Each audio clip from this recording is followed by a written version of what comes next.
Hello, welcome to Dreams Podcast. Hope everyone is well. Good evening, good afternoon, good night, depending on what part of the world you're in.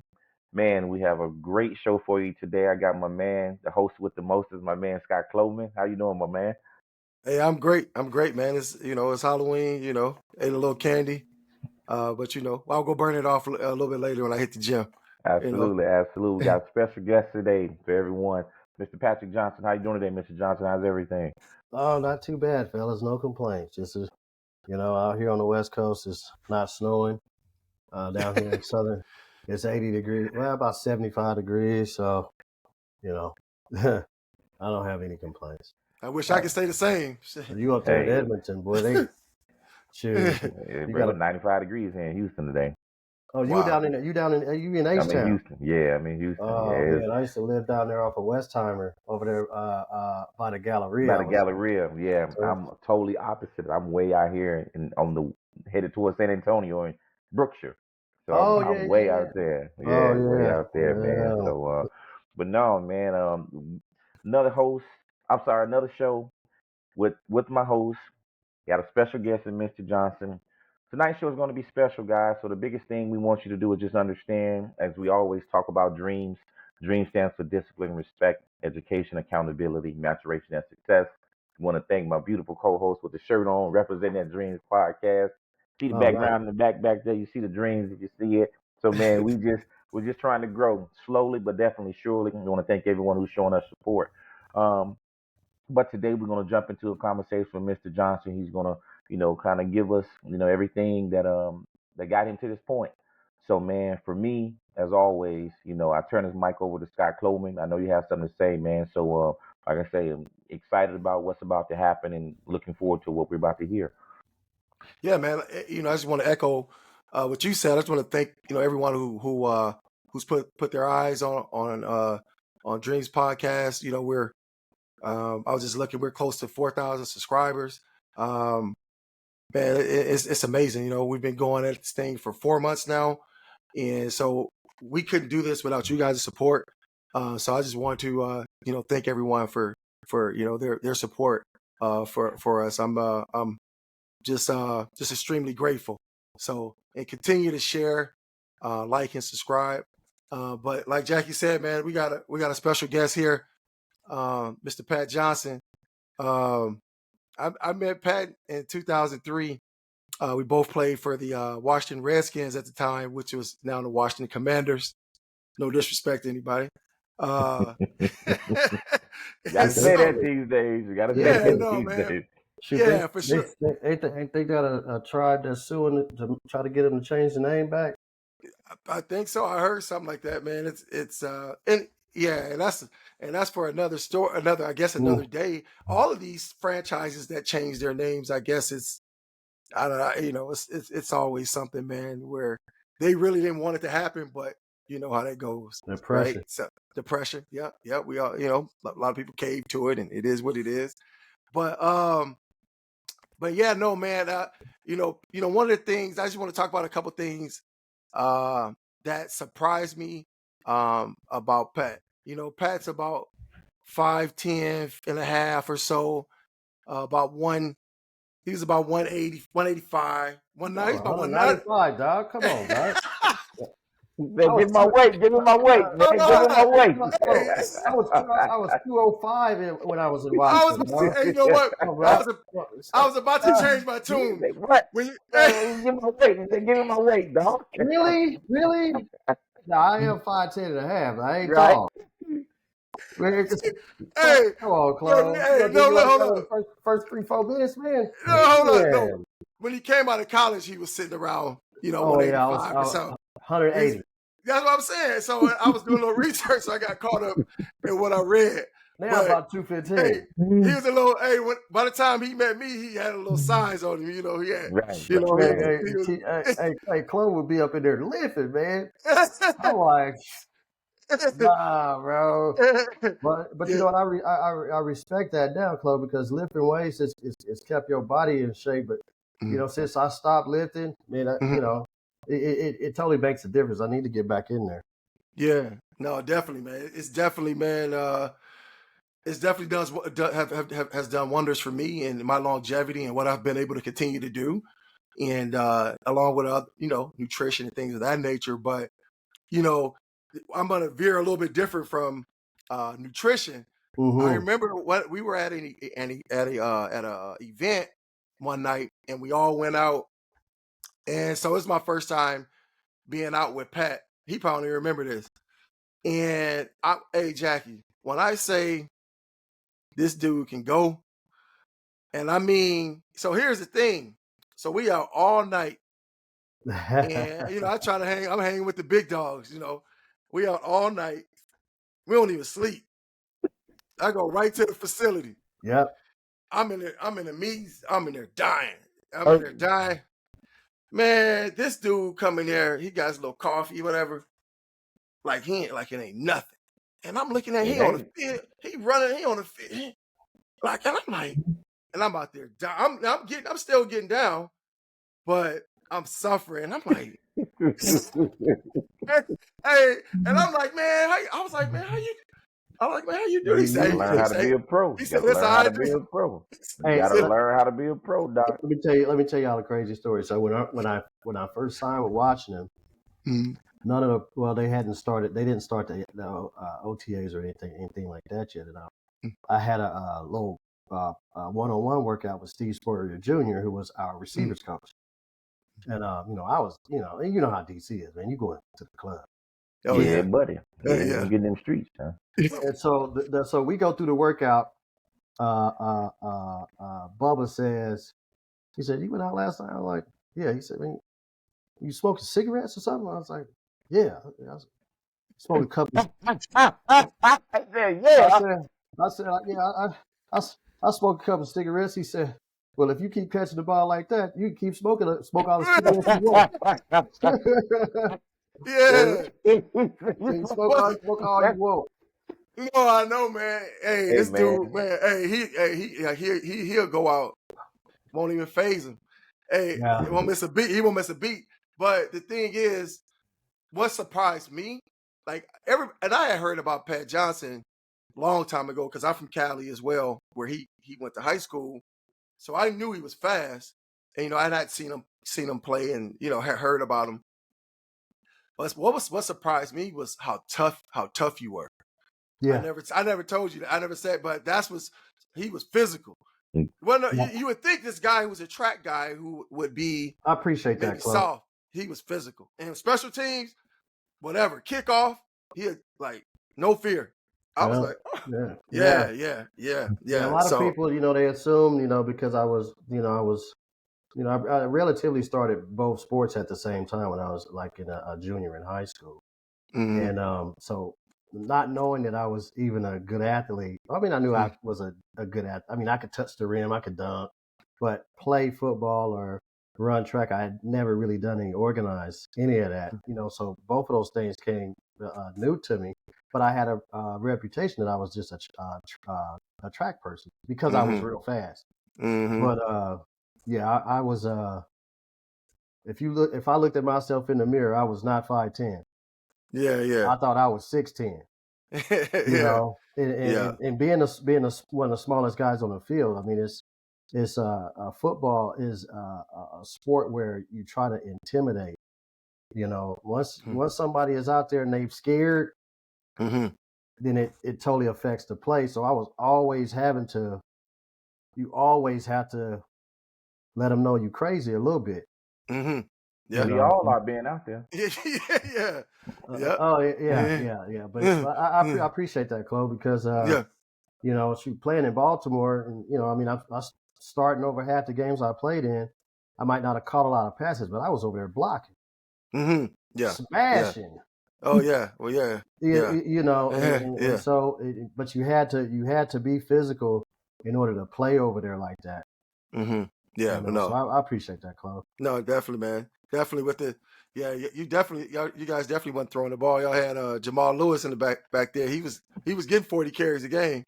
Priest Holmes was on the bench behind him. Oh yeah, Priest Holmes. Yeah, I forgot about Priest Holmes. Yeah, he was. Yeah, but I'm gonna take it back a little bit. Which doing my research, we kind of discussed this off camera. I didn't realize you were actually from Gainesville, Georgia. Yeah. And so, we discovered that you moved to California in high school, like around That's your right. junior year in high school. And I know for me, I went to high school at Dominguez High School in Compton, California, and went Oh to yeah. college in Louisiana at Southern University. And that was a tough adjustment for me. So I'm curious, what kind of adjustment was that for you coming from the South to California, to the West Coast? What kind of adjustment was that for you? I thought all white people were rich until I moved to California. Mm, Because my hometown is it's segregated, right? hmm And so not having the interactions and not not not having the day-to-day interactions with people in the same socioeconomic bracket. I hmm thought all white people had money, you hmm know. But once I went to California and I had a white neighbor, I'm like, all white people ain't rich, I mean, that was the biggest difference that I saw when I moved to the West Coast. But culturally, it was freeing, because there was a lot, back in the late '80s, early '90s, there was a lot of opportunity, in California, hmm and so that's where I got the opportunity to get into sports. hmm It's just and being from Georgia and being an elite athlete, nowadays I'd probably end up going to Georgia. You know what I mean? hmm hmm But um, because there's a lot more exposure on kids now, hmm kids are getting seen more now than 30 years ago or whatever. hmm But it was freeing being out in California and stuff like that. But that's where I got my start. hmm So it's almost like it was a totally different person than who I became out in California. Yeah, I guess I guess to kind of put in layman's terms for people, one of the things I saw from moving from California to the South is the South at that time was more segregated. Yes. And so now you move from the South to the West Coast, and it was more diversity. Yeah. A Yeah, lot more, and a it lot was more, a lot a more lot more. different lot more different nationalities as well. Yeah, 100%. And I think that was a thing it was a tough adjustment for me. Like I said, going to the South, just the whole culture too, right? West Coast we're a little more flashier. Go to the South, yes sir, no sir, take your hat off when you walk in the building, all that stuff. So there were some Yeah. good traits I picked up, but it was a tough adjustment though, man. So but yeah, no, it's always interesting to hear the different takes of people, when you move from one coast to the other, especially from the South Oh, yeah. Yeah. to either the West Coast or East Coast, because it's like a whole nother world, right? Yeah. Even the Carolinas, where Jackie's from, North Carolina, it's like totally different. Everybody has their own language. Oh, yeah. I remember before I turned it over to Jackie to fire off some questions. I remember being in the club in DC. DC has their own language. This guy was talking to me, and I just remember I didn't know what he was saying, and I'm just sitting there, yeah, You yeah, just yeah, died because everybody got their own slang, their own language, back there you making know. that moonshine. And yeah, man, till you learn the lingo, yeah, man, Oh, different. yeah. And that's the thing. That's the beautiful thing. It's like everywhere has their own lingo, their own world, so to speak, right? And Well, so, that's one of the best things about the United States. mhm, For as imperfect, I feel as imperfect as the United States is, it still is, one of the best places in the world to live. mhm, Because of that diversity, right? mhm, You yep, know, 100%, yeah, it really is. yeah, More, definitely. yeah, yeah, Mhm, yeah, Well, man, no, I agree, man, and like Scott and both of you hit it on the head because for me it's like, Scott, I came from North Carolina to mhm, Louisiana, mhm, and it was a culture shock for me. mhm, If I'm being honest, and the reason it was culture shock for me is because I went to a predominantly black high school, but I had never seen that many black people in one place oh mhm, yeah, transferring to Southern University. You see yeah, what I'm saying? Because oh yeah, and I'll be honest, I was blown away with the mhm, beauty, with the friendships, with just like as Patrick said, just the diversity. the rococo of people that was out there, man, it was epic to me. So, like I Mm-hmm. said, I totally understand. And you're right, it was different rules coming from North Carolina because we're more so East Coast mentality. You know Yep. what I'm saying? Yep. The Southern mentality. So, Mm-hmm. it is different, but like I said, I completely loved it, man. So, Pat, thanks for sharing that with us and that. Um, so we're gonna get into this football deal, man. Because for you experienced something that a lot of people will never experience. You were a second round pick, 12th pick of the second round. You then NFL commissioner called out wide receiver from the University of Oregon, Patrick Johnson. Where were Yeah. you when you got that call from Ozzie Newsome, man? And explain what was going on through your head at that time, knowing that your life would never be the same. Well, again, I didn't really know that I was going to even be drafted until you know the end of the season. I knew that I was going to get a shot because I could run. I did. I was a very good kick returner. And a serviceable punt returner. I knew I was going to get a shot, but getting drafted in the second round, it's something that I did not expect. I got hot the last like 4 or 5 games of the season. And then was the MVP of our bowl game. And so it kind of catapulted me into it, and then ran some real good times at the combine. I interviewed well and stuff like that, and then I wound up getting drafted in that spot. But yeah, I did not expect it. I did not expect to get drafted that high. I had no Hmm. idea. Dang. Crazy. So I mean, where were you? I was at my uncle's house, Mm-hmm. just with family. Mm-hmm. But once we got to the draft, there were some teams that had they. I would say like the Ravens. The Ravens draft. They got a draft board, right? Some Mm-hmm. teams draft for need, and some teams put their top players, Mm-hmm. and then they just go down the list. Yeah. If that player's gone, then they just select the next player. Yeah. But the Ravens had me real high on their list. Even if Starks would have been gone, I would have been the 10th pick. And that's Mm. how they, But the beginning of the season, you couldn't have told me that. Yeah. You just Dang. couldn't. You just couldn't have told me that. But Mm. that's why you got to just keep chipping away at it. Mm-hmm. You just keep chipping away at it in life. One of my coaches used to say, just keep your head down and keep sawing wood, Mm-hmm. and then look up later. Don't look up. Just keep working. Yeah. And I try to take that model throughout my life now, as Mm-hmm. best I can. It's hard, Yeah. but when you're focusing on a goal, you have to. Yeah. Yeah. Yeah, yeah. Yeah, man. Yeah. Just keep putting in that work and let the chips fall where they fall. And check this out. I did not want when I went. So I went on these free agent visits. Mm-hmm. I went to Detroit. I went to Tampa. I went to Philadelphia. And I went to Baltimore. Mm-hmm. And I just didn't have a good trip in Baltimore. Maybe it's because I was ready to come back. And I was just like, Yeah. and they wound up picking me, Hey, you know what I'm saying? But the Yeah. year before, they were third in the NFL in passing, Yeah. Yeah. third in the league in passing. They had a wide open offense. Vinny Yeah. Testaverde, they was Mm-hmm. ball. We had a great offense, but shoot, it wasn't like that. We brought Harbaugh in. He hurt his shoulder, and then we went 6-10, and that was it. Yeah. They fired the coach. It was run game. You was running the ball ever since then. Yeah, then Brian Billick came in, and Brian Mm-hmm. Billick actually went to Redlands High, the same high school I went to in California, right? So I thought I was gonna have some favor, but he really didn't like short receivers. I mean, Brian Billick was about 6'9" I was himself. about to say Brian Yeah. Billick's a big human. He's not a Oh, normal yeah. size citizen. And so Yeah. when he was in Minnesota, he had Randy Moss, he had Chris Carter, he had Jake Mhm. Reed, all them Yeah. big tall receivers, and Yeah. all he had was short receivers in Baltimore. Yep. But he gave me a lot of tough love, I appreciate the way he handled me more now uh, than I did then, Mm-hmm.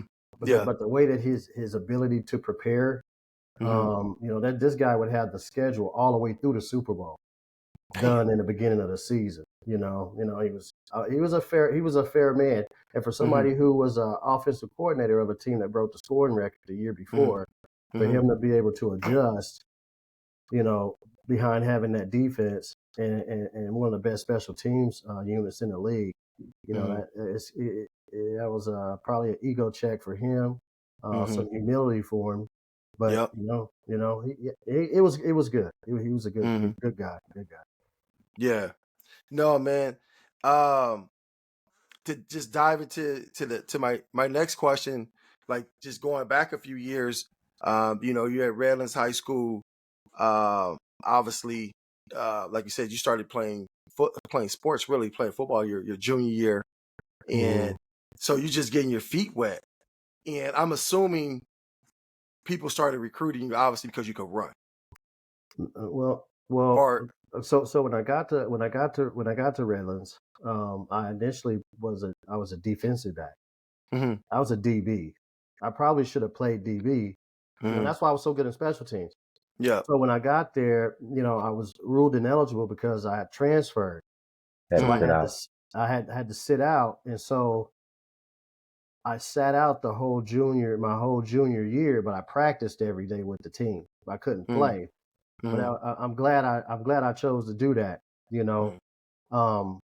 I got to play a little bit in the playoffs. But then the next year they moved me to quarterback, then to running back. So I was a running back in high school and a safety. I didn't even play wide receiver until I got to college. Yeah. So, yeah. Well, that's how it is in high school. If you see somebody that can run, they're gonna put them at tailback. Oh yeah, most back there getting, man. But playing that running back, well, you get tore up back there. Oh, I know. What obviously, besides Oregon, were there any other Power 5 colleges recruiting you, and what made you choose Oregon? Yeah, I had Colorado, Arizona State. Let me see. Colorado, Arizona State. That might be it. Power 5. Well, yeah, Power 5. Yeah, I did. I take a recruiting trip to UNLV. That was my first trip. But the reason why I selected Oregon was because they were going to let me they were going to let me run track and play football. I wanted to do both. Yeah. And I wanted to play wide receiver. Now Arizona State wanted me to play corner, and I didn't necessarily want to do that. But that would have been a good choice as well. You know what I mean? So, but that was the reason why. And when I went on my recruiting trip, ironically, so my junior year, the first year I ran track, I finished fourth in the state meet in the 200, but I was injured the whole year, right? I won the league, and I think I might have got like third or fourth in the CIF, the southern section in the 200. I was decent. So I go on my recruiting trip, and I'm on a football recruiting trip.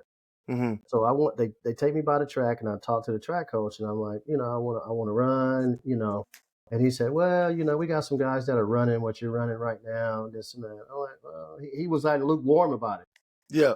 But come the track season, my senior year, I wound up being a national leader, and then wound up being the state champion. And then by the time I got back, then I made the World Junior team, I was on the U.S. team. And when I got to Oregon, then they were like, oh, you going to run now, right? Yes. Yeah. So it was one of my the wide receiver coach John Ramsdale told me on the trip. He said, you're going to go to some other schools, but you're just going to have a good feeling of this is where you want, wherever it is, you're going to just have a feeling that this is where you want to be. Right? Yeah, exactly. Yeah. And then I had them girls kissing on me and all that stuff. I was like, I'm coming back to Oregon, man. Yeah. They going nuts. You going hey. Matter of fact, years ago, HBO did a story about the recruiting department and how, you're going to Oregon. You going? Yeah. Because you got every benefit to stay there.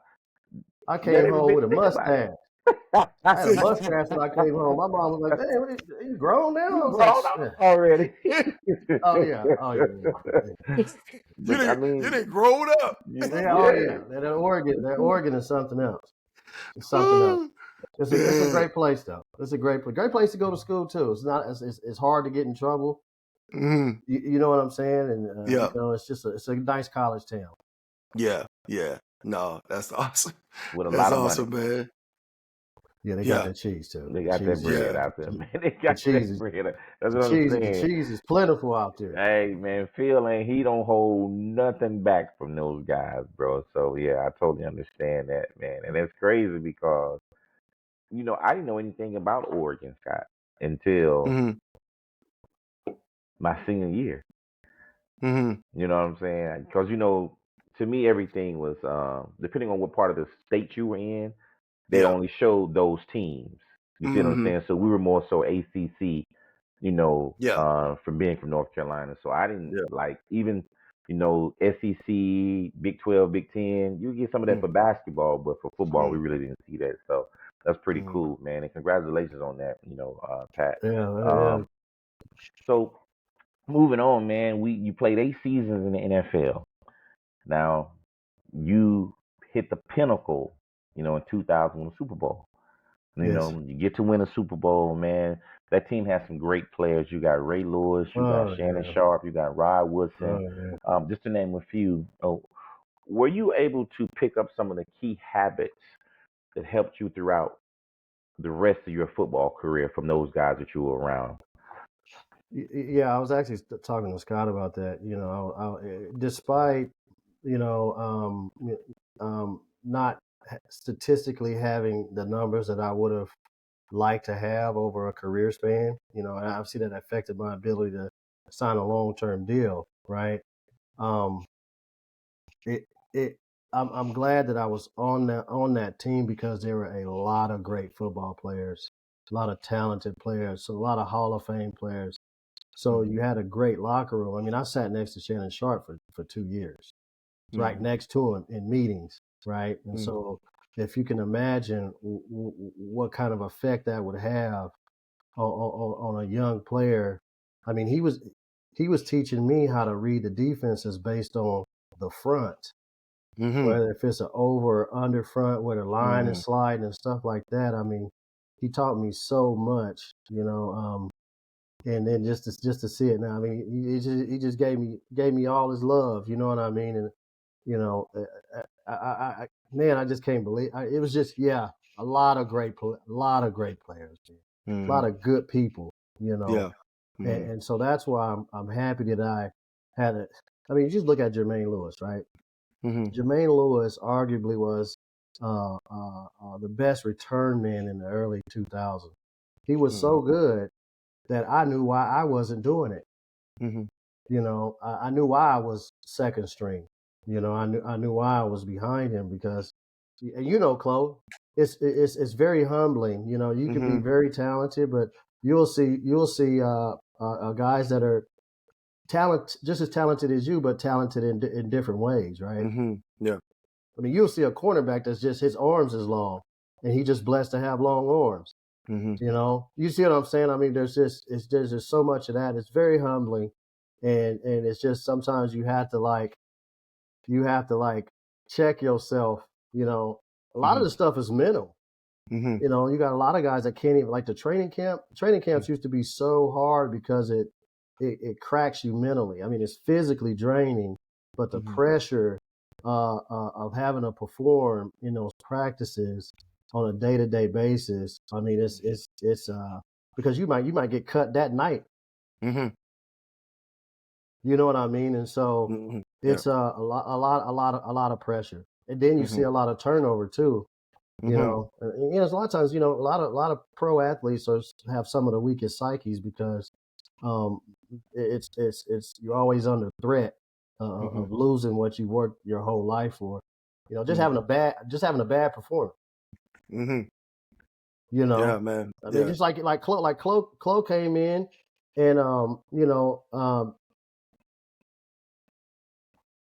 you wouldn't have thought he would have made the team. But he balled. He was consistent. You know what I'm saying? He had real good speed. He was big. Hey, Chloe used to put baby oil on his arms before practice. Oh, no did. Hey, Chloe, no did he? No did he? No did he? hey, Chloe would go in there and lift weights. That shirt come out there fitted tight. He had that baby oil on there. Vaseline baby oil come out there shining. Yeah, but Oh. just like there's but that's the beautiful thing about making it to the very top. I mean, you don't necessarily have to be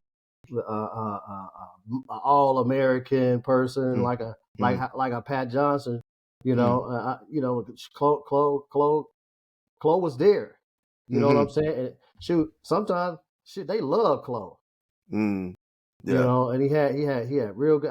I didn't know that you played in arena. yeah, Once I started getting into that arena game, I'm like, oh, I didn't know he was playing in that. He played there yeah, too. yeah. Yeah. That's where I started. Wow. That's where I Yeah. started. Yeah, Yeah, yeah, man. yeah, And then the long road to getting there. So hmm that's a testament to you, because I know with just playing in arena, you got guys that's playing in arena. They hustling on the side. yeah, They hustling and they hmm playing football on the side. 100%, 100%. And so just being in that situation can be, it could be discouraging for somebody that's trying to get there. You know what I mean? hmm So hmm yeah, close. Yeah, Shoot, man.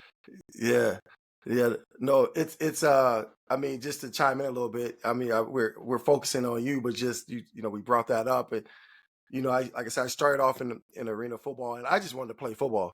Yeah, yeah. Jackie knows my story. Jackie and I played college football together at Southern Oh, University. y'all went to Southern. Hey, Yeah, so y'all know John Williams. Y'all know J Dub. yeah, we was that's our training part. We used to Oh yeah, God, John, man, man. that's I hate going on one-on-ones with him. would be Hey, good. he physical, man. John physical, man. Man, look, He physical. no, Hey, no, Hey, don't he a touch me tyrant, Scott. again, He a please. tyrant, bro. He a we was just tyrant. hey, he just made a post on Facebook about it was like a flag football game or something he played in, and he Mhm. was bragging, and so Carlos Leach, who was our kicker, he messaged, he wrote a note, we want to see some footage. And I said, yeah, Los, that's what I'm saying. I want to see some footage. And he says, hey man, I'm still 175, 180. He said, I'm doing these boys the exact same way I used to do you and the rest of y'all receivers. I said, okay. I said, that's all I need to hear. I'm bringing my cleats to Seattle. Next time I come to Seattle, I'm bringing my cleats. We got to strap it up. We got to say, Ooh, boy, that J but Dub, boy. Ooh, wait. yeah, no, but no, man, it was fun. I was at the Seattle Seahawks game, and John Snyder, who was the scout for the Kansas City Chiefs at the time, he gave me my first contract out of the Arena Football League. So that was Mm-hmm. pretty cool to run into him. But like you said, man, it's like you have different guys from all walks of life. Yourself, who Yeah. was you're a high draft pick, me, journeyman coming out of Arena Football League, and just work my way up. And we all worked. We just we all had different journeys, man. And so, but yeah, no, it was we had some good times in Washington. We were talking about Oh that. man, bro. We were talking about that off camera. We were talking about DC. I've been talking about Washington DC so much, and so my Oh my my my, gosh. my girlfriend, she wants to go now. She keep Jackie. She's talking about, yeah, she want to go to DC now. So I said, oh. She want That's to go all check I'm it gonna out. say. That's all I'm gonna say. You, Enjoy you it know, together. you, Yo, you Enjoy know, it together. I mean, yeah. everybody's grown now. Everybody had a past. You know what I'm saying? Now you look at things differently. hmm It's still Chocolate City. You know what I'm saying? oh Chocolate my City. gosh. It's still a gang of beautiful people up there, men and women, and Edge, boy. Enjoy it. That's all I can say. Yeah. one of the things I think about, a lot is like you guys went to HBCU, mm and I missed that cultural experience. You know mm what I'm saying? And so like I wouldn't say it's envy there, but that's something that I've always thought about. mm That I wish I had a chance to go to Florida A&M. mm mm But just to have that cultural experience, mm um, that's something that that's a good thing. You know, It was. It is. It is. It yeah, was definitely. It was different for sure. You Yeah. know, to yeah. chime I in with asked my that with pop. you. Oh, go ahead, Pat. I, Go ahead. I asked my pops one time. I said, and he, it was segregated in the South. They went to segregated schools, right? And I said, which don't mean anything pertaining to what I'm saying. So he said, I said, so how many people did you graduate from high school with that went on to college? He said one. Dang. And I'm looking on my football team, and it's at least 60%. You know, so I feel like, you know, that at least is a better step, you know, Mm-hmm. in a direction. And then y'all went to college where it's all black folks. Mm-hmm. You know Mm-hmm. what I'm saying? Yeah. And so you know, I think that, you know, that's something that we should kind of celebrate a little bit more than we do. Yeah, for sure. Definitely, man. Definitely. Yeah. Definitely. And I definitely chime in with you on that. And I say that, Pat, because I attended Pittsburgh. I Oh transferred to wow. Southern University, Oh and I wow. left Pittsburgh because of what you just stated. I didn't feel wanted. I didn't feel the city. School is built within the city. You know what I'm saying? So it's like, and I'm just like Johnny Majors was the coach, you know, and he was like, and I Oh was man. like, man, this ain't for me, coach. I told You'd him have I was like, came. this Yeah. ain't for me, You'd have came man. to Yeah. You know, Oregon. yeah, man. I, It- I I didn't know anything about it, and that wasn't a school who recruited me. You see what I'm saying? oh I was yeah. Virginia, Georgia Tech, NC State, you Oh yeah. know, Florida. I really want to go to Georgia Tech and Florida State, but Florida State didn't recruit me. Wow. But like you, I played multiple sports, so going to Pittsburgh, it was and coming to Southern, like I literally started crying. I Wow. Mm-hmm. physically started crying because I was like, this is amazing. Yeah, you It's saw like like it Mm-hmm. was 100. You amazing. got 100 Beyonces out there. Yeah. Yeah. 500.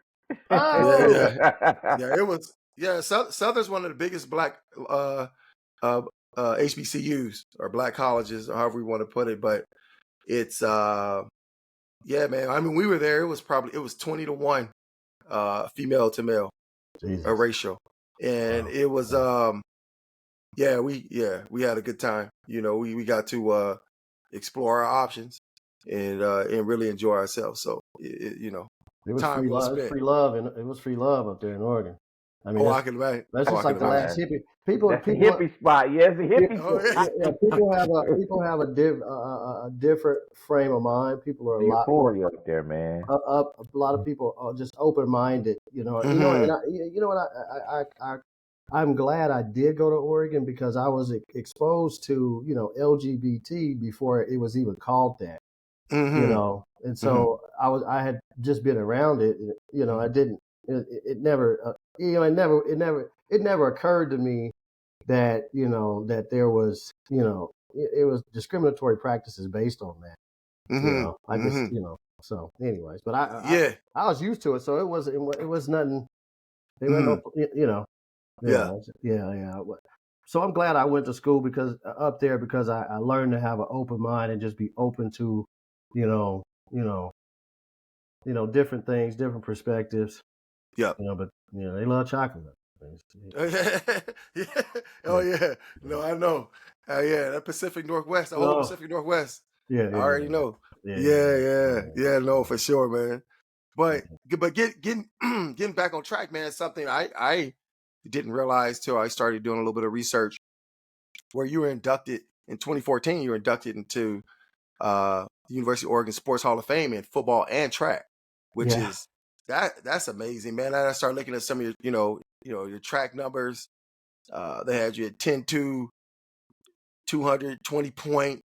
What I didn't know, I didn't know you ran a 400. You were at 45 in a quarter. Well, So you I was ran sub 45. Well, see, I only ran those times as a freshman. I didn't run oh, those track. were freshman time.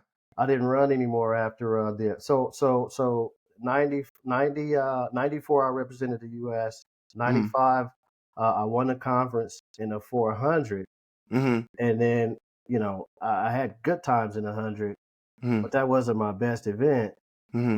But I had to run it at the NCAA finals. I got last in the 100. Mm. Right, I had to run because they trying to score points. So Yeah, I got you. but that next year, '96, I was the only American world ranked in 3 events. You Yeah. know, I was picked to win the 400 at the NC2As, but I wound up just being injured all Yeah. year. And the Olympics was in Atlanta. That was my hometown, so I was Oh yeah. almost a lock to make the team, but just didn't. It wasn't in the Yeah. cards, so I just quit running after that. So those times, I Yeah. was 19 years old. I'd never scratched the surface of what my potential would have been on the track because Yeah. I had to focus on one. Yeah, for sure. And you Yeah, had just started your junior. You had just started running your junior in high school. Really, just started that's running. crazy. I Damn. know. I never knew that I had that. And there's a lot of kids out there that don't know that they have that. Mm-hmm. But Yeah. you have to put in the work to bring it out. Yeah. Yeah, for sure. Yeah. Yeah. Yeah. Did you like, at Oregon, did you exceed your expectations overall? Obviously, you made that transition and kind of focused on football. Did you exceed your expectations, or is that kind of what you expected? I normally don't really set expectations. I Mhm. figure if I just work as hard as I can, then Mhm. I have to be content with the results of the work that I put in. But I didn't set any expectations. You want to be great. You Yeah. want to be on the magazine. You want to be the man. that Mhm. kind of stuff. But I really didn't set expectations. Mhm. A Yeah. lot of I didn't. I didn't set it. Yeah. I just work hard, and then I'm happy with the results. Yeah. Yeah. And that's a great perspective, man. Because if you leave it all on the whatever it is in business, if it's on the field, no matter what it is, if you put your all in and you work as hard as you can, and yeah, you're right. You got it. You accept the results. And most of the time, though, when you do put in the work, you are going to end up. You're going to give yourself an opportunity to win. And I tell my daughter that she's 14. She does gymnastics, Right. and I tell her, I say, hey, if you train consistently and put in 100%, you give yourself an opportunity to be a national champ. You're that talented. Yeah. But you can't go out there and train and put in 40, 50% and expect to be a champion, because there are people out there, they're trained, because everyone's good on this list. Everyone's talented, Oh yeah. right? Yeah. So Oh yeah. yeah. You remember Lavernius Coles? Yeah, I was just talking to him on IG actually. Yeah. One of I mean, you go through your career, and there's just certain things that you remember, right? Mm-hmm. What I remembered about Lavernius Coles was that his ability to focus and stay attentive. Because Mm-hmm. I watch it. I mean, I would watch him in our meetings and see how focused and how much attention that he paid to the stuff that we were installing. Mm-hmm. And for somebody that had already been in the NFL for 4 or 5 years, I mean, that was, in the way he prepared and things like. I mean, he definitely was talented, but that was something that I noticed that I wasn't as good as him at, and I could be, but so that was just one of the biggest things that stood out to me, is just seeing how much attention that he paid to what he was doing. The guy was a hard worker too. Mm-hmm. Yeah, never. I don't think you've ever seen him make a mental mistake. Never No, busted play. never. Never. Yeah, and that's the That's thing that incredible. I tell people.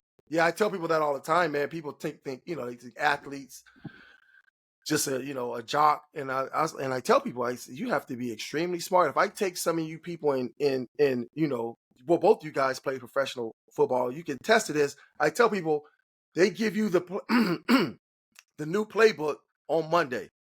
You're off on Tuesday. When you come back on Wednesday, You better and know I'm it. not saying it's just a few. It's just a few extra plays. I'm talking about a whole new Yeah. whole new Whole new playbook, scheme. Whole new scheme. Yeah. whole new scheme, Yep. Yeah. and you have to know it. Yes. Your life depend on it. Oh yes. Yeah, buddy. Yeah. Yeah. Chopping block, You bro. can't be. So You can't to play in the NFL. You can't be. You can't be dumb. mm-mm, Well, mm-mm, yeah, you can't be dumb. There's too much. Reading. There's too much study of film, picking up keys, picking up certain things, down and distance. I mean, and football is all about stats and probability, right? So you got a historical. You got games that have been played over time, and it's like when they break down the film, they say, okay, when you get third and medium, 74% of the time you're gonna get man.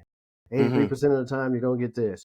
Or if you're the punt returner, they charted where the guy's been directly punting and placing the ball over the last couple weeks. So you relatively know where to go stand or where he's gonna go punt. You still got to catch it, but there's a lot of studying that has to occur, because if you don't, you ain't gonna last long. No, you out of there. Yeah, man. Yeah, I totally Out agree. of That's why I there. never understood. I never understood the ideology, dumb jocks, because when things Yeah. are moving in milliseconds on that field, It's in milliseconds. I mean, you think about it, the ball, hut, you have Mm-hmm. 22 people moving, right? I Mm-hmm. mean, you blocking, like he said, you blocking, you catching, you running, you backpedaling. You got guys blitzing. Quarterback got what 2.5, maybe 3 seconds to throw the ball. All this is happening. How all this is happening really, really fast. So to make those adjustments, and like you said, for Laverne to never make a mental mistake, that's heavy, man. That's heavy. But Mm-hmm. that just goes to his preparation. So that's pretty solid, man. That's pretty Yeah, solid. it's like chess with moving pieces, Yes, and it's Mm-hmm. physical. and Mm-hmm. You fast. know, and people and fast. Mm-hmm. Mm-hmm. You know, Yeah. yeah, it's definitely definitely humbling. I remember Mm-hmm. one time. You remember Kendrick Nord? He played Oh, quarterback. hey, Grambling. He played with y'all at Baltimore. So Great check this athlete. out. Ozzy called me in there. Mm-hmm. He said, "Hey, I want you to go pick this guy up from the airport and let him stay at the house with you." Mm-hmm. Um, so I said, "Okay." So I drive down to the airport. I pick him up. I shook his hand, and the hand was all up here on my wrist. And the big old hand. He was tall. And we get to the house. Uh, um, so I'm sitting in there in the living room. He went and put his stuff up. We sitting down. I'm like, "Oh, okay. So tell me about yourself." He said, I play quarterback, but I run a 4.2, and and he's 6'3", 6'4". Yep. Yeah, I had a 45-inch vertical, Yeah. and He I'm like, was. oh, and he Yeah. said, but yeah, I'm playing wide receiver though, Mm-hmm. and I'm like, oh, okay. So I go in the Ozzy office, and I said, he plays receiver. He said, well, that's your replacement if you ain't on top of your game. I'm like, Oh my God. I'm like, man, Wait a minute. it's but the best player isn't the most in football. The best player isn't the most Mm-mm. athletic or physically gifted. Mm-hmm. Yep. Brandon Stokely couldn't even breathe out of his nose. Yeah. But Man, that dude yeah. knew everything and wouldn't drop nothing. Yeah. He No, said he And couldn't breathe out his Kendrick nose. Nord, I actually played arena football with Kendrick Nord in New York with the New York Dragons, and one of the most gifted people I've ever seen. 6'3" and a half. I'm talking about run like he floating, like he running on clouds. Legit 4'3", like you said, vertical 45. But you know, uh, not to here again, it's a mental game. You see what I'm Well, saying? He's well facing You it can't that learn that to play. You can't he's learn the facing playbook. challenges. Yeah, he's facing Yeah, challenges. you can't. Yeah. well, if Yeah, you play in a different position, that can lend to it too. Because playing Absolutely. receiver, there's a Mhm. lot of like with a quarterback. Yeah, they're disguising coverages, but you relatively know what you're gonna get. You got to get the ball out of your hand. You got Mhm. options, but with a receiver, they're disguised in the coverage. Mhm. You don't know what you're getting, so there's a lot of diagnosing of stuff on the fly. On And the floor, if yeah. you haven't been used to playing out there and seeing it from that vantage point, once you get thinking too much, you can't be Mhm. thinking too much either. So Yeah, yeah. it's it could be a tough jump. Mhm. Playing another position and then going to play wide receiver. It can. Mhm. Yep. Have to agree, especially at the Yep. professional level. You know what I'm saying? That's why when you have people like the Deion Sanders, um, the Bo Jacksons, like, these guys are phenomenal athletes, but being able to be cerebral enough to do it all. Because Oh other yeah, than Dion, I mean, you had a Devin Hester. You really didn't have a lot of guys playing both ways. You know what I'm saying? right. And it's crazy because it leads up to the segue, for you, Pat, because you've been playing sports your entire life, world class sprinter, dominating on the football field. Obviously, nothing lasts forever. In 2007, you go north of the border. You got a brief stint in Canadian Football League, and now it's all over. After that, Yeah, it's boom, reality. yeah. Talk about that. Yeah. What was that transition from locker room to reality for you in that time? Well, I started suffering from really bad anxiety. And it was something I have a acute anxiety disorder. So what that means is like, imagine you let's just say you're getting your first start in the NFL, right? And the meetings start at 9 o'clock in the morning, but you wake up at 11. You It's late. almost like a heart attack. But that's Yeah. what when I'm not on my medication, I naturally feel like that. I feel like I'm late going somewhere, and it's not something it's not a condition I would wish on anybody. But because I stopped exercising and running, you know, it started showing up more because when I was playing ball, I'm running every day. I'm blowing out that steam. I'm releasing those endorphins. But when I stopped playing, I started, having some health problems. But I finally got it under control. But then just the uncertainty of what's next. Really when you leave the sport, that person dies. Like the Pat Johnson that was playing in the NFL, that person died, and then you have a new birth, and you have to kind of chart your way through. I mean, I had a lot of trial and error, but I just stuck with it, and God or whatever you want to call it, just kind of just charted me on this course, and I wound up getting into finance. I mean, just wind up getting into it, and I'm still in it, but and definitely blessed to be where I'm at. But I wouldn't call it luck because I tried so much to have something to do when I got through playing, starting businesses. I was getting ripped off, losing money, but the effort was there. The intent was there, and those failures really, really, really, really fueled me. On forward in my life, I'm happy for the failures because if you don't have the failures, you can't grow. Some people scared to fail, but they can't grow, right? Yeah. Yeah. But yeah, a lot. I mean, just not knowing, and then trying to get a job, right? You don't have no experience. A lot of your friends and stuff that graduated and left college when you did, and then you went and played sports. They got 5 or 6 year head start.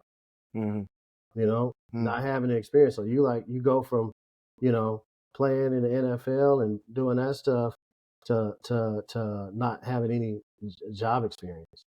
So it's tough. It was tough. It was tough, but I made it through. And you made it through, and you made it through, right? So Absolutely. yeah. But I think the big thing is trying to create opportunities for other guys that are coming out the sport. But I think the league does a fairly good job, but it's there's so many young men that it's hard, and you got more, and you got new ones coming in every year, but it's just tough. It's tough. I tell guys it's a high paying temp job. It's not. It is because it's not a career. You can't do it for your whole life. No. It's a high paying temp job. And so you have to do your best. Guys are making a lot more money now, so they're able to be secure in the future for the most part. As long as they don't spend their way out of it. But yeah, it was a tough transition, but it was a tough transition for y'all too. But you just have to just go through it and find ways. I mean, hell, I dealt cards. I was a casino host. I done all kind of stuff. But that's what you got to do. Yeah. And that's kind of that's here again. That's how Jackie and I, came up with this platform and locker room to reality, because we would talk about the difficult times, and we would share stories and be vulnerable with each other. And who would know we would end up creating this platform for guys like yourself to be vulnerable and express themselves, and the tough times we went through. And that's the thing. It's like when you've been doing something your entire life, or most of your adult life, and then it's gone. It's not easy to make that transition. And one thing, I was talking to my girlfriend about this the other day. And we were watching that show, Love Is Blind. Don't laugh at me. Yeah, hey, and I they had watch a with my ladies too, Doc. Don't feel bad. Hey, you already know what it is. yeah, That boy over there it's, watching God in Life. He over there watching yeah. Rolling the Boots. He over there watching the stories. Man, But no, but it was a dude who was he was a punter, but he was an ex athlete in the female that he had chose. She was like beating on him Oh, about not physically, but just beating him down about what he didn't know. oh, And I told my girlfriend, I said, the thing is, what she got to realize, what she doesn't know, as athletes, people do things for you. When I went and played arena football, once I made the team, no, here's your apartment. It's already furnished. We got 20 restaurants where you can eat free. Don't worry about nothing. oh yeah. You see what I'm saying? I was telling I go to Washington. You want to rent or you want to buy? I want to buy. How much you want to spend? 200,000. Where we got these areas, us guys, yeah, give me that one. Right. Okay, we got this. You want this couch? Yeah, give me that. Yeah, that. Because we got people doing things for us, and when you leave that, now you got to do it yourself. So, and that's I was just expressing to her that, she's giving this guy a hard time, and he's making that transition, into the real world, and it's just when somebody's been doing something for you, it's not easy, Oh, it could be intimidating. 100%, 100%, man. So, but no, man, as we wind it down, man, now it's 2024. Just like talk about, man, like what are you doing these days, and what brings Pat Johnson, the most joy, as we speak. Well, I'm an asset manager for a trust called Caritas Monaco Trust, and we do we provide a lot of different financial services. A lot of bank-to-bank business. We do a lot of business loans for small businesses. We just launched a program recently for that. A lot of different financial services. Yeah, Um, yeah. but right now, I own a professional sports team called the Las Vegas Bandits, and it's a professional men's and women's flag football team. Yeah. So the Global Flag Football League will be playing next season, starting in March. So yeah, so this is going to be professional men and women, but not co-ed. Women will play women and men will play men. Yeah. And we're just trying to gear up for 2028 because we want to put a couple people in the Olympics on the U.S. team. So that's something, I've always been, and I've been participating in the arena side of things over the last 5 years. I ran the Oregon Black Bears last season when we only had 5 games. And then we teams wouldn't play us and yada, yada, yada. But this right here, the flag is flag football is something that is very intriguing because it's football, but it's non-contact. So the total dynamic is different. The intimidation factor is not there because there's no contact, right? It's RPO all the time because anybody can throw the ball. The quarterback launch point can be in from anywhere on the field like this. It's just a different game. And you gotta be, and you can respect this, Chloe. It's like two-way players, right? Yeah. You could be a good wide receiver, but can you turn, backpedal, turn, run, and intercept, and things of that nature? So it's definitely and it's hot right now, especially for women and girls. Yeah. No, yeah, I did a flag football camp here with the Edmonton Elks, and it was 800 kids here last year. And you talked about me knowing a bit about playing both ways. My co-host on the other side, hey, he could play wide receiver. He was a two-way, play wide receiver and DB, and he played college basketball. Pat, well, you can hoop. Oh, you hoop too. Oh yeah, that was one of our favorite things because as football players, we love to see. And we got to go see our boy play basketball, and we would be in the crowd. Hey, every time he in there. I had my own cheering section. I had my own cheering section, Pat. I loved it. I ain't gonna lie. Just blam it out on him. Blam it out. Yeah, that's cool, man. Yeah. No, it was awesome. And question me, and I'm going to turn it over to Jackie to wrap us up. Now 48 years old. If you were to have the conversation with 23-year-old Pat Johnson, what advice would you give him? Keep your head down. Keep sawing wood. And don't look up. Just keep your head down. It's I wanted the quad like from Jerry Maguire. I wanted to be on. But I would tell myself that that's not the most important thing. I wish I would have had. If sometimes I think if I'd have went back to Washington, I probably would have played 7 more years, 6 or 7 more years doing special teams and stuff like that. Yeah. And I did not embrace that the way that I should have, because it take a different type of an athlete to be able to play special teams. But because you're not, you got to play special teams, you got probably some of the best athletes that play on special teams. And I wish that I would have embraced it more than I did. Yeah. That's probably the biggest regret that I have. I say the same thing. People ask me, if they, I've been asked the questions. They be like, "Oh, how long did you play? You're in the NFL, 2.5 years, 3 years, but I played 10 years total." And they ask me would I do anything different. And I say I would have lasted in the NFL longer if I would embrace special teams. Because like you got to be, I think you got to be crazy. Let's be we all crazy and all, right? You can't be. When I say crazy, you got like no fear. You can't. And I just. Yeah, you can't. It's no fear. You got to be a different breed. And I say the same thing as far as embracing special teams. Jackie had no problem embracing special teams. I totally.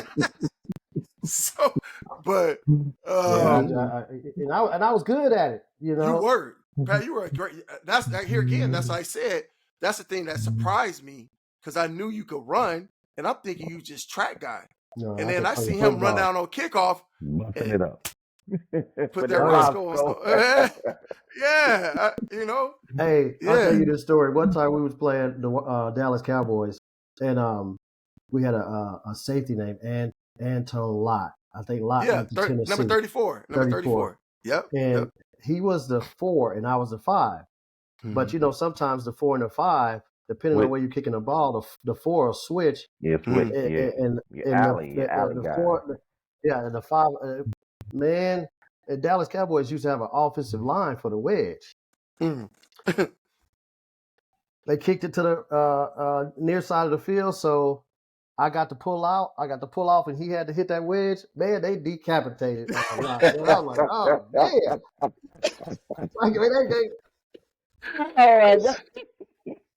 But he did his job.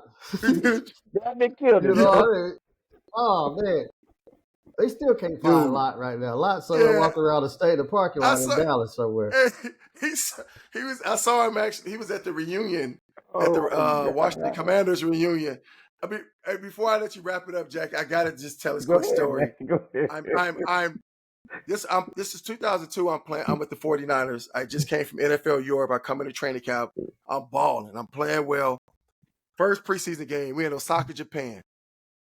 Man, like it was like the first kickoff, and I'm the 2. That L2, you come be screaming. Man, I come out that thing, and dude catch the ball, and I see a clean shot at him. I'm thinking I'm about to kill him. They cross blocked you, man. Oh, that thing. For a fullback. Oh, he came from the whole other side. Man, I didn't see him. He should have had a 4-lane. I said it crossed. You running around that field doing like that. Jack, I should have known. I should have known better. Buddy. So I should have known something fishy. I'm just running. I'm talking about, I'm free. I'm like, ain't nobody gonna block. I'm thinking about to kill him. Depleter. Man, that dude hit me. Lifted. Oh my God. I'm talking about all I saw was the top of that dome on the ground. Get lifted, I say. Y'all let me come back on here again sometime, man. I love to chop it up. Definitely, man. For sure, man. I play that special teams guy, so I know all about them, man. And for me, It was like Yeah. every place I went, I was free agent, going to Miami. So I had to, I had to make the team. When I went to Philadelphia, it was the same thing. Going to San Francisco is the same thing. So I didn't care. And I don't mind no Mm, physicality. You know what I'm saying? I'll pop you. I'm gonna hit you. I don't care nothing about that. But, Mm-hmm. one thing, Pat, man, I just want to say thank you, man. I really want to say thank you because you Yeah, don't man. even realize, you know, it was so minor and subtle of how you said it, but the things you said, man, it's like it's it's so it's so needed. And this is why I say mm-hmm, this. When you in the beginning, you was like, man, look, I didn't know I was this good, right? So Right. you had either a coach or a parent or a friend, someone who vested. He was like, hey man, just gonna keep pushing. But not only that, you accepted it. A lot of guys Mm-hmm. run from those things because it's you got another path you could have went. You got another choice you could have made. But man, I applaud you for a few things. I applaud you for like we always talk about vulnerability, right? And Mm-hmm. for you to, like you said, you have the acute anxiety. See, my daughter has that, so I know all about Mm-hmm. it. And Scott, mm, what he's saying, like my youngest mm, daughter, when she has an attack, it's like mm, like I have to like just baby come here It's and just like you're hold having a her. heart. It's like It's you're like having you're a having a heart heart attack. attack. It really is. And so Yeah. when you say Yeah. that, man, I can't imagine because we're already in pressure positions. When you're trying to play mm, professional sports, like we talk about this. We said this on our first show. This is the only job, one of the only jobs where your job is on the line every day. You got to be your best every day. every day. You know what I'm saying? So Yeah. to go through that, to battle with that, for Ozzy to put the person who's coming to take your position, let them sleep in your house, for you to be like, hey Ozzy, like really?